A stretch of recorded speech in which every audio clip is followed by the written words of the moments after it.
people would say that, well, yes, this is the body, and yes, if I move my hand, it's not the hand that decides to move, but it's the brain that's giving instructions to make the hand move.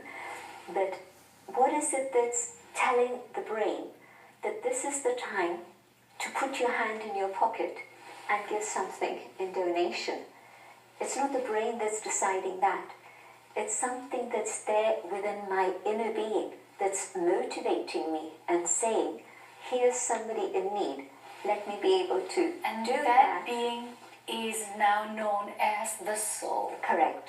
So which means when people are brain dead, or when people have problems, but yet they're like Stephen Hawking, for example. Stephen Hawking, he's completely disabled, but yet he's able to conjure up the most amazing scientific theories. So his brain is still working, his body is not working, but something that's triggering, that's the soul, that's thinking using the brain processes. Is that how it is? Or Christopher Reeve, he was paraplegic, he had massive problems after his fall, and yet he was able to direct a movie while sitting on a chair. So the soul is very important to the body. Stephen Hawking is an interesting example because he actually doesn't believe in anything beyond the brain. But I believe that there's something that's making the brain function also. And so there's that invisible, non-physical, metaphysical being, which is the living being. The being that resides here in the center of the forehead, just in front of the brain, just in front of the pineal gland. And that is the trigger of whatever it is that's happening through the brain and through the physical body. Which is why, say for example, when there's somebody who's in a coma, now the brain is also not functioning normally and everything is absolutely still. And yet I've been in that situation where I've met a couple of people who, when you speak to them, you can see that they're responding to the person who's speaking to them. Whilst in coma. That's right. The doctors are able to say that yes, we've been able to see that there's a response. And so the soul is there, it's trapped in that situation, it's not able to express itself, but it's still able to receive your thoughts, receive your words, and respond to them in a certain way. And so soul, brain, body. Now the soul is that which is the software. The brain is that which is the hardware. And that is what is making the physical body move. And I was just recently at a gathering of scientists in the UK. And within that we had people from many different disciplines. And the latest area of research is in the area of consciousness. And consciousness which is separate to the physical body or even the physical brain.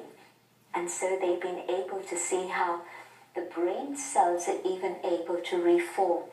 About 10 years ago they thought that even the brain couldn't reform, but now they've been able to see that there's a plasticity that's able to make the brain reform.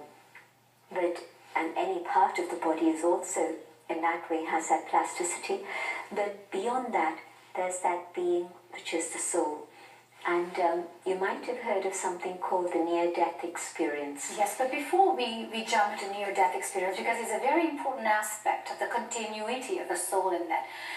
You spoke about the various aspects of the soul, but the idea of coma, when a person is in coma. What about when a person is under surgery, is under anesthesia? What happens to that living being? Most times, that living being is in a state of sleep.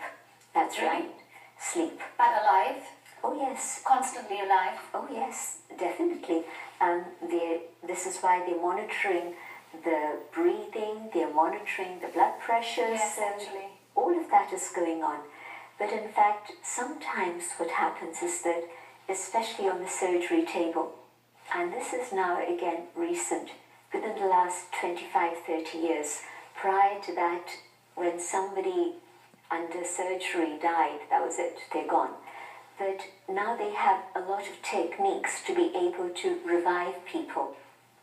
And so what people have come back and reported with is to say that they were out of the body, or their consciousness was out of the body, and they were able to see and hear whatever it is that the surgeon and the nurses and the staff around them were saying. And when they've been able to come back and speak of it, they speak about all the medical things that were going on, that as a layperson they would have no information about at all. And so yes, the near-death experience fits in absolutely with what you're talking about.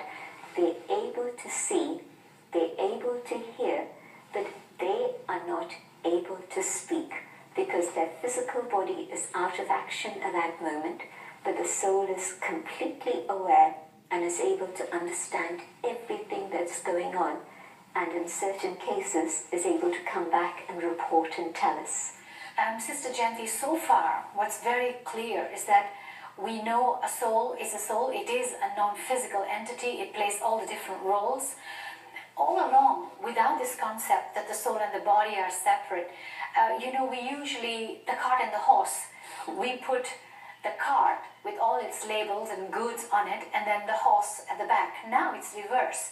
We put the horse, which is the soul, in front, and then comes with it the activities of the soul. Tell us more about this entity. I would say that the soul is absolutely minute. There's no weight? No. When people have tried to catch the soul at the point of departure, when there's death, they can't find anything. They're not able to capture it. And it makes sense, because if it was something physical that had weight, length, width, breadth and height, then at some point medical science would have been able to give us the technology to be able to discover it and tell us about it. So it's the body that's tall or short, fat or thin. Yeah. The soul is free from all this dimension. Yeah. And it occupies the space, and yet it's weightless. Yeah.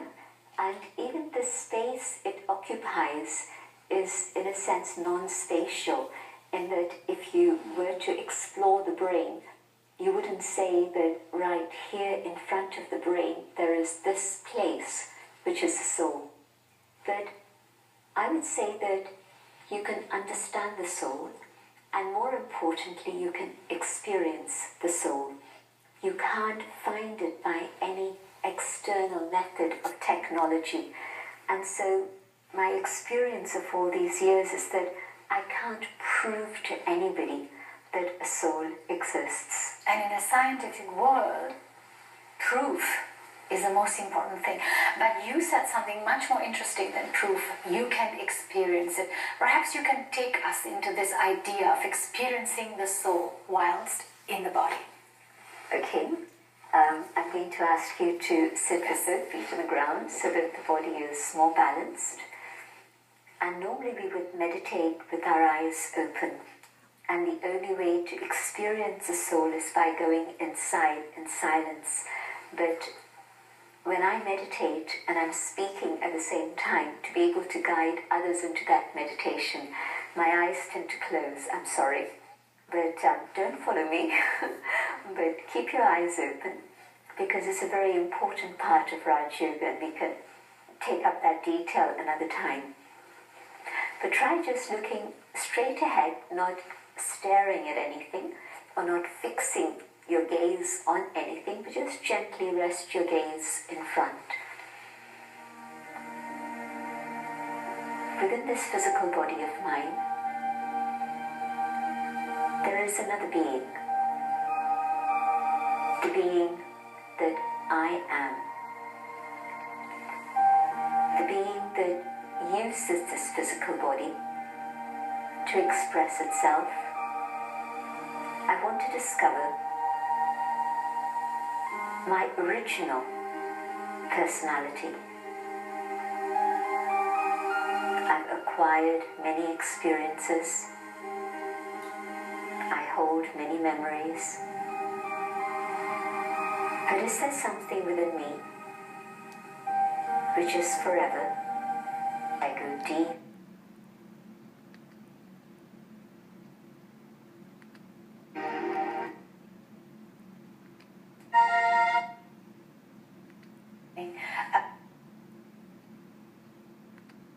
That I am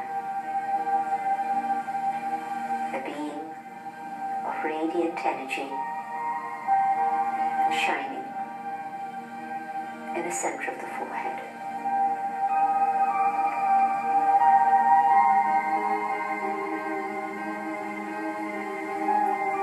Thank you. That was a very peaceful feeling. A feeling of kind of liberation, that I'm free from all the labels, the roles that I have to play, that I am me and it's real, that I am a soul. That was very beautiful. Once again, Sister Jayanti, thank you for being so enlightening. The beautiful understanding of yourself as a soul, the most important entity in this body. And it was very, very clear and very, very useful. I think this becomes one of the most basic understanding of meditation. Thank you.